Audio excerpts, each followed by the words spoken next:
Денесінің саутамдығы қалмаған айуандықпен зорланған 4 жасар бүлдіршін дәл осы зират маңында қоқыстан табылыпты. Баланы иттердің жалап жатқан көзі шалған бір әйел алғашында оны хайуандар талап тастады деп ойлаған. Дереу жедел жәрдемге хабарласып, полиция шақырған. Аяулымның көретін жарығы бар екен.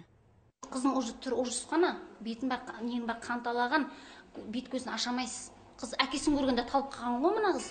Папа деген дағанда сол жерде болды, санитарлар жуған ғой. Вообще де түрін көремайсыз дейді, денен бар тікенек. Ужына несін яған жерін бәрі тікенек неқып кеткен айуан. Мында шантал, мынандай шөптің үстіне апарып істеген айуандар, не істесе де айуан. Шегіп істеді ме, оны бір құдай біледі. Шекпесе ондай болмайды ғой. 4 жасар қыздан не рақат көреді ол? Табанында тікенегін бәрін алып ол қыздың. Итчелеп тастаған айуандар, итчелеп көрсеңізші. Біз енді сұранатын сол тауып берсе дейміз ба? Диагноз при поступлении: разрыв влагалища, разрыв промежности второй степени, травматический шок. При поступлении оказана первая медицинская помощь. На данный момент состояние девочки средней степени тяжести, обусловлено стрессом. Түркістанды тік тұрғызған оқиға осыдан 6 күн бұрын тіркелді. Үйдің жанында ойнап жүрген 4 жасар аяулым кешкі сағат 7 шамасында ұшты күйлі жоғалып кеткен. Көршінің 7 жасар қызы осы үйдің 5-ші қабатында тұратын Ғани есімді азамат пен оның достары аулада сыра ішкен. Содан кейін аяулымды балмұздақ сатып әперемін деп ертіп әкеткен айтып берген. Емшектегі сәби бар, оның үстіне операциядан жаңа шыққан анасы қызын іздей алмайды. Тек отағасы жұмыстан оралғанда ғана дабыл қағылған. Шырқыраған ата-ананы тәртіп сақшыларының бейжайлығы қатты таңғалдырыпты. Аяғын әрең басқандар даурығудың қажеті жоқ, 3 күн ішінде табамыз деп шығарып салған. Ал түні бойы айуандар азабын көрген 4 жасар аяулымды бір күннен кейін түске таман молашының кездейсоқ адамдар тауып алған. Ол бүгін емес, Түркістанда 11-ші мәрте болып жатқан нәрсе екен ғой. Сонда баланың бәрі сондай болатын болса, аналар не үшін туады сонда баланы? Милицияның өзі айтты, 11-ші бала осы деп. Өздері айтты ғой, мен олардан сұратқан жоқпын мен. Милициялар бізде уайымсыз. Несіз болып отыр ғой. Не қыласыз?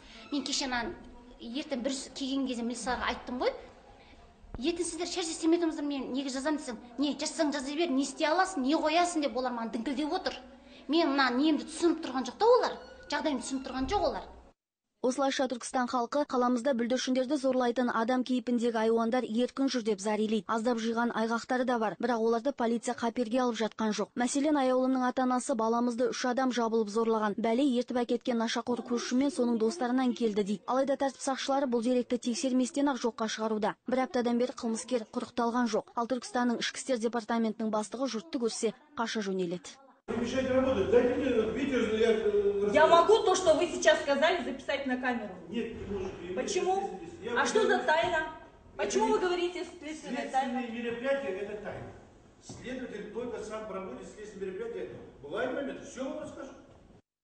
Хайуандыққа барған қылмыскерлердің жасы 30 бен 40 аралығында. Бұрын істі болған деген мәлімет бар. Тек биыл 3 бүлдіршін қыз зорланған. Аяулымға дейін 10 жасар 2 қыз қылмыскер құрбаны болыпты. Қылмыскер бір адам тәрізді, өйткені 2 жағдайда да қыздарды пышақпен қорқытып, велосипедке отырғызып әкеткен. 3 қылмыстың ортасынан байланыс іздеуге тиіс полицияның жұмысы шалаға екенін қалалық прокуратура да біледі. Түркістандағы сұмдық жалпақ жұрт қаян болған соң істі қатаң бақылауға алды.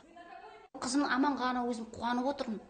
Мынандай немен да, бірақ осы уақытқа дейін бір кішкене Түркістанның ішінде сол адам табылмаса қайдан? Қызымның өмірі ойыншық болсында, егер ол далада өліп қалса ше, бұны ит талап өлтірді деп ойлайды олар.